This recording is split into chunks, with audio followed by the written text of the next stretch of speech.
சொன்னால் என்ன, அது எங்கே உற்பத்தி செய்யப்பட்டது, அதனுடைய ஆரம்பம் எப்படி வந்தது, உலகத்தில் மக்கள் புகைப்பிடிக்கக்கூடிய பழக்க வழக்கத்தை எப்படி உருவாக்கி கொண்டார்கள். ஷரியாவுடைய கண்ணோட்டத்தில் ஒரு முஸ்லிமாக இருக்கக்கூடியவன் புகைப்பிடித்தல் அல்ல, புகைப்பிடித்தல் சம்பந்தப்பட்ட தொழில்பாடுகளில் ஈடுபடுவதை பற்றி எல்லாம் மிகவும் ஆக்கபூர்வமான முறையில், அறிவு ரீதியான முறையில் அதில் ஆராய்ச்சி செய்திருக்கிறார்கள். அதை எடுத்து உங்களுக்கு படித்து பார்க்க முடியும். மிகவும் ஒவ்வொரு ஆலிமும் அதை வைத்து ஒரு ஹுத்பா செய்ய முடியும். அந்த அளவுக்கு மிகவும் அழகான விதத்தில் அந்த புத்தகத்தில் அவருடைய அறிக்கைகளையும் அவருடைய ஆக்கங்களையும் சமர்ப்பித்திருக்கிறார். ஜஸாஹுல்லாஹு கைர். இது ஒரு முக்கியமான விடயம். குழந்தைகளுக்கு முன்னால் உட்கார்ந்து கொண்டு பார்க்கக்கூடாத காட்சிகளை பெற்றோர் பார்த்துக் கொண்டிருக்கிறார்கள். பார்க்கக்கூடாத ஆபாச காட்சிகளை குழந்தைகளுக்கு முன்னால் பெற்றோர் பார்த்துக் கொண்டிருக்கிறார்கள். அன்பான நேயர்களே, நீங்கள் எப்படி இந்த குழந்தைகளை நல்லவர்களாக வளர்க்கப் போகிறீர்கள்? குழந்தைகளை முன்வைத்துக் கொண்டு நீங்கள் வட்டியை கணக்கு பார்க்கிறீர்கள்.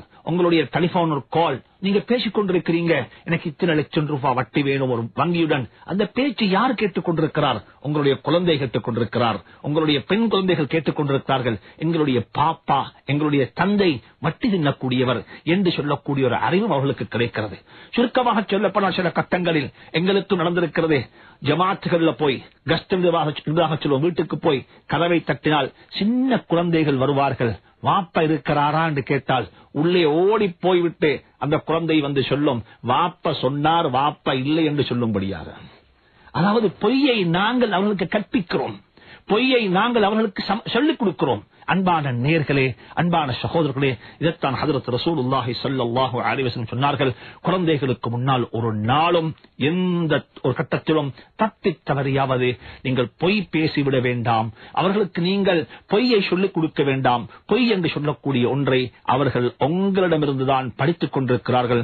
அல்லாஹ் சுப்ஹானஹு தஆலா நம் அனைவருடைய குடும்பங்களையும் அப்படிப்பட்ட பொய்யை விட்டு பாதுகாத்துள்வானாக. குழந்தைகளை கொண்டு கண்குளிர்ச்சியை நமக்கு நசீபாக்குவானாக. இது மிக முக்கியமான ஒரு அம்சமாக வந்து கொண்டிருக்கிறது. ஏனென்றால் குடும்பத்தில் இப்படிப்பட்ட பழக்க வழக்கங்கள் இருக்கும் என்றிருந்தால் அது பரம்பரையாக போய்கொண்டே இருக்கும். குழந்தைகளை வைத்துக் கொண்டு பேச வேண்டிய பாடம் என்ன தெரியுமா? குழந்தைகளை உட்கார வைத்துக் கொண்டு தஅலீம் என்று சொல்லும் பொழுது வெறுமனே சில கிதாபுகள் எடுத்து வாசிப்பது மட்டுமல்ல, ஒரு தந்தை தன்னுடைய குழந்தைகளுக்கு பேசுவது, குழந்தைகளுடன் கலந்துரையாடுவது, குழந்தைகளுக்கு சில புத்திமதிகளை சொல்லிக் கொடுப்பது, இறைவனை பற்றியும் ரசூலுல்லாஹி ஸல்லல்லாஹு அலைஹி வஸல்லம் அவர்களை பற்றியும் ஏனைய நபிமார்களை பற்றியும் மௌத்துக்கு பிறகுள்ள வாழ்வை பற்றியும் சுவர்க்கத்தினுடைய இன்ப சுவண்டிகளை பற்றியும் நரகத்தினுடைய வேதனைகளை பற்றியும் ஒரு தந்தை தன்னுடைய குழந்தைகளுக்கு முன்னால் கதைப்பது, பேசுவதை இஸ்லாம் மிகவும் ஒரு முக்கியமான அம்சமாக இஸ்லாம் சொல்லித் தந்திருக்கிறது. சுருக்கமாக சொல்ல போனால் வர்த்தக நிலையங்களில் உதாரணமாக ஒரு கடையில வேலை செய்யக்கூடிய முதலாளிக்கும் தொழிலாளிக்கும் இடையில் ஒரு டயலாக் இருக்கிறது, பேசிக் கொள்வார்கள். ஒரு சாமான் ஒரு கம்பெனியிலிருந்து சாமான் வந்திருக்கிறது, விற்பதற்காக வேண்டி வாங்குவதற்கு ஆயத்தமாக இருக்கிற முதலாளி ஒரு வார்த்தை கேட்டுக் கொள்கிறார், இதை வாங்கி நான் விற்கலுமாப்பா, இதை விற்க முடியுமா? அப்ப அவர் சொல்லுவாரு, இல்ல இது போகாது, இது 1 கிலோ பாக்கெட்டாக இருப்பதன் காரணமாக இங்க போகாது, இங்க 200 கிராம் பாக்கெட் தான் எங்களுக்கு தேவைப்படுகிறது, இந்த கிராமத்தில் இது விற்க முடியாது. இப்படியாக சொல்ல போன ஒரு கடையில் இருக்கக்கூடிய முதலாளி தொழிலாளி பேசிக் கொள்கிறார்கள். ஒரு நிறுவனத்தை எடுத்துக்கொண்டால் அங்க இருக்கக்கூடிய டீ பாய் அவரை கூப்பிட்டு அந்த கம்பெனியினுடைய CEO கரைக்கிறார், எங்களுடைய கம்பெனிக்கு சென்ற மாதத்தை விட இந்த மாதம் டீ செலவு கூட போயிருக்கிறது, காரணம் என்ன? இந்த செலவை நாங்கள் எப்படி குறைப்பது, எப்படி மட்டுப்படுத்துவது, இதற்கு என்ன ஐடியா அவங்கள்ட்ட இருக்கிறது என்று சொல்லி ஒரு கம்பெனியினுடைய CEO அவருடைய தரம் என்ன, ஒரு டீ பாயுடைய தரம் என்ன, இந்த 2 பேரும் 1-to-1 மீட்டிங் வச்சுக் கொள்கிறார்கள். அன்பான நேயர்களே, குர்ஆன் சொல்லி இருக்கிறது, இந்த மீட்டிங் எங்க தெரியுமா நடக்க வேண்டும்? வீட்டுக்குள்ளே நடக்க வேண்டும்.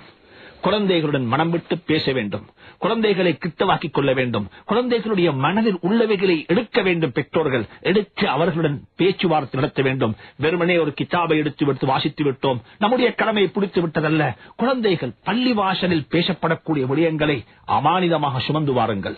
ஏனென்று சொன்னால் சஹாபாக்கள் சுப்ஹானல்லாஹ் ரஹிமஹுமுல்லாஹ் ரலியல்லாஹு தஆலா அன்ஹும் அவர்கள் பள்ளி வாசலில் பேசப்பட்ட பேச்சுக்கள் அனைத்தையும் அவர்கள் எப்படி எடுத்தார்கள் தெரியுமா? அமானிதமாக எடுத்தார்கள். அந்த அமானிதமாக சுமந்து கொண்டு வந்து ஒரு பரம்பரை கட்டி வைத்தார்கள். அந்த பரம்பரை இன்னமொரு பரம்பரை கட்டி வைத்தார்கள். அந்த பரம்பரை இன்னமொரு பரம்பரை கட்டி வைத்தார்கள். அவைகள் தானே புகாரியிலும் முஸ்லிமிலும் அபூதாவிதிலும் திருமிதியிலும் ஹதீஸ்களாக பதிவு செய்யப்பட்டிருக்கிறது. பரம்பரையாக எங்களுக்கு கிடைத்த சொத்துக்கள் இவைகள். எனவே அன்பான நேயர்களே, அன்பான சகோதரர்களே, பள்ளி வாசலில் கேட்கக்கூடிய ஜும்மாவுடைய பிரசங்கமாக இருக்கலாம், அது ஏனைய நிகழ்ச்சிகளாக இருக்கலாம், இருக்கலாம், பயான் எந்த ஒரு பயானாக இருந்தாலும் அதில் உள்ள நல்லவைகளை, என்னுடைய குடும்பத்துக்கு தேவையானவைகள், என்னுடைய குழந்தைகளுக்கு தேவையானவைகள், என்னுடைய மனைவிக்கு தேவையானவைகள், இவைகளை எடுத்துக்கொண்டு போய் வீட்டில் உட்கார்ந்து கொண்டு ஒரு சூழலை உருவாக்குங்கள். அவர்களுக்கு மத்தியில் பேசிக் கொள்ளுங்கள். பிறரை மன்னிப்போம் என்பதை பேசுங்கள், பிறருக்கு விட்டுக் கொடுப்போம் என்பதை பேசுங்கள், பிறருக்கு நாங்கள் உதவி செய்யக்கூடிய மக்களாக இருப்போம் என்பதை பேசுங்கள். அவர்கள் எங்களை ஏசினாலும் நாங்கள் அவர்களுக்கு உதவி செய்வோம், அவர்கள் எங்களை தூத்தினாலும் நாம் அவர்களுடைய புகழ் பாடுவோம் என்று சொல்லக்கூடிய அளவுக்குரிய ஒரு சூழலை வீட்டுக்குள்ளே உருவாக்குவதற்கிறதே இது பெற்றோருடைய மிகப்பெரிய பொறுப்பாக இருந்து கொண்டிருக்கிறது, மிகப்பெரிய கடமையாக இருந்து கொண்டிருக்கிறது. யூசுப் அலைஹிஸ்ஸலாத்து வஸ்ஸலாம் அவர்கள் எப்படி மன்னித்தார்களோ இதே போல நாங்களும் மன்னிக்க வேண்டும், எப்படி மறந்தார்களோ இதே போல மறக்க வேண்டும் என்று சொல்லக்கூடிய புத்திமதிகளை எங்களுடைய குடும்பத்துக்கு, குழந்தைகளுக்கு முன்னால் முன்வைப்பது பெற்றோருடைய மிகப்பெரிய பொறுப்பாக இருந்து கொண்டிருக்கிறது. குர்ஆனில் அல்லாஹ் சுப்ஹானஹு வ தஆலா யாக்கூப் அலைஹிஸ்ஸலாத்து வஸ்ஸலாம் அவர்கள் மரணப்படுக்கையில் இருக்கிறார்கள். உதாரணமாக வைத்துக் கொள்ளுங்கள், ஒரு மனிதன் மரணப்படுக்கையில் படுத்துக் கொண்டும் கூட தன்னுடைய குடும்பத்தை பற்றி சிந்திக்க வேண்டும், குழந்தைகளை பற்றி யோசிக்க வேண்டும். ஹஜ்ரத் மௌலானா அபுல் ஹசன் அலி ஹுசைன் நதவி ஸாப் ரஹ்மத்துல்லாஹி அலைஹி சமகாலத்தில் வாழ்ந்து மரணித்த மிகப்பெரிய ஒரு மார்க்க மேதை, இஸ்லாத்துக்கு ரொம்ப சேவை செய்த, அரபு உலகத்தின் மூலமாக ஏற்றுக்கொள்ளப்பட்ட மிகப்பெரிய ஒரு மார்க்க ஆலிம் அபுல் ஹசன் அலி ஹுசைன் நதவி ஒரு வெள்ளிக்கிழமை நாளன்று தான் காலம் சென்றார்கள். 1999 டிசம்பர் 31 என்பதாக வைத்துக் கொள்ளுங்கள். அதாவது அடுத்த நாள் அது ஒரு மிலேனியம் 2000 ஆண்டு பிறக்கிறது. அப்படிப்பட்ட தருணத்தில் தான் அவருடைய ஜும்மா அமைகிறது. கடைசி ஜும்மா வெள்ளிக்கிழமை ஜும்மாவுடைய தொழுகையில் உட்கார்ந்து கொண்டு ஜும்மாவுடைய தொழுகைக்காக வேண்டிய தொழுகைக்கு முன்னால் உள்ள ஹுத்பாக்களில் அவர் பேசக்கூடிய கட்டத்தில் நதுவத்துல் உலமா, அதாவது நதுவாவில், அதாவது லக்னோவில் அமைஞ்சிருக்கக்கூடிய அவருடைய கலாசாலையில் அந்த பள்ளி வாசல் ஒரு ஜும்மா இருக்கிறது. அதில் கேட்ட ஒரு கேள்விதான் மா தஅபுதூன மின் பஅதி. இது அவர் கேட்ட வார்த்தை அல்ல, இது ஹஜ்ரத் யாக்கூப் அலைஹிஸ்ஸலாத்து வஸ்ஸலாம் தன்னுடைய குடும்பத்தை வைத்துக் கொண்டு, யூசுஃபை வைத்துக் கொண்டு, ஏனைய சகோதரர்களை வைத்துக் கொண்டு கேட்ட ஒரு கேள்விதான் மா தஅபுதூன மின் பஅதி. எனக்கு பிறகு நீங்கள் யாரை வணங்கப் போகிறீர்கள், எனக்கு பிறகு நீங்கள் யாரை உங்களுடைய இறைவனாக நீங்கள் ஆக்கிக் கொள்ளப் போகிறீர்கள். அம் குன்தும் ஷுஹதா இத் ஹதர யாக்கூப் அல் மௌத் இத் قال لبنيه ما تعبدون من بعدي قالوا نعبد إلهك وإله آبائك.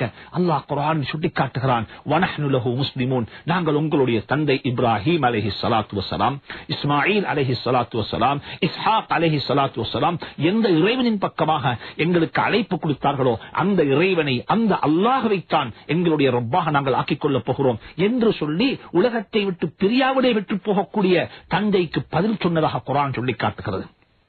எனவே அன்பானவர்களே, அன்பான சகோதரர்களே, சுப்ராவையும் சாப்பிடக்கூடிய டேபிள், அதாவது எங்களுடைய சாப்பாட்டு மேசையையும் நாங்கள் ஒரு மீட்டிங்குரிய நேரமாக, குழந்தைகளுடன் மனம் விட்டு பேசக்கூடிய ஒரு சந்தர்ப்பத்துக்குரிய இடமாக ஆக்கிக் கொள்வோம் என்றிருந்தால் குழந்தைகளுடைய எதிர்காலத்தை நமக்கு சீராக அமைக்க முடியும். இது மிகப்பெரிய முக்கியமான ஒரு செய்தியாக இருந்து கொண்டிருக்கிறது.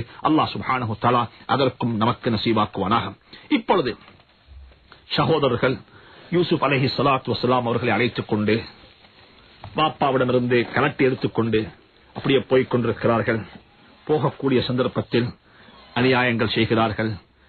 அநியாயங்கள் செய்து செய்து யூசுஃபினுடைய ஷர்ட்டையும் கலைத்து விட்டார்கள். அல்லாஹ் சுப்ஹானஹு வ தஆலா குர்ஆனில் இவைகளை மிகவும் நூதனமான முறையில் சுட்டிக்காட்டுகிறான். அநியாயம் செய்யக்கூடியவர்கள் எப்படி எல்லாம் அநியாயம் செய்யலாம். நாம் குர்துபி ரஹ்மத்துல்லாஹி அலைஹி, இப்னு கஸீர் ரஹ்மத்துல்லாஹி அலைஹி, துர்ருல் மன்சூருடைய முஸன்னிஃப் ரஹ்மத்துல்லாஹி அலைஹி போன்றவர்கள் இந்த சம்பவங்களை எல்லாம் மிகவும் துல்லியமான முறையில் தஃசீர்கள் வகுத்திருக்கிறார்கள். நஸஉ கமீஸஹு, ஷர்ட்டை கலட்டுறாங்க. அந்த பச்சிலன் பாலகன் 13-14 வருடத்தை அடைந்திருக்கக்கூடிய அந்த வாலிப பிள்ளையினுடைய ஷர்ட்டை கலட்டுறார்கள். ஃபகால யூசுப், அப்ப யூசுப் அலைஹிஸ்ஸலாம் சொல்றாங்க, யா இஹ்வதா, என்னுடைய அன்பு சகோதரர்களே, என்னுடைய அன்பு சகோதரர்களே, என்னுடைய அன்பு சகோதரர்களே, ருத்து அலைய கமீசி, என்னுடைய ஷர்ட்டை நீங்க எனக்கு திருப்பி தாருங்கள், அதை அணிய வைத்து விடுங்கள், எனக்கு திருப்பி போட்டு விடுங்கள். துவாரி பிஹி ஃபில் ஜப், நான் இந்த கிணத்தில் என்னுடைய உடம்பை அதை கொண்டு நான் மறைத்துக் கொள்வேன். என்னுடைய கிணற்றுள்ளுக்கு எனக்கு என்னுடைய உடம்பை மறைக்கக்கூடிய ஒரு உடுப்பாக இருக்கும். இந்த ஷர்ட்டை கலட்டி விடுங்க, கலட்டாதீர்கள், இதை போட்டு விடுங்கள் என்று சொல்லி யூசுப் அலைஹிஸ்ஸலாத்து வஸ்ஸலாமுடைய சகோதரர்கள் வேண்டிக் கொள்றார்கள். இந்த ஷர்ட்டை பற்றி சில முஃபஸ்ஸிரீன்கள்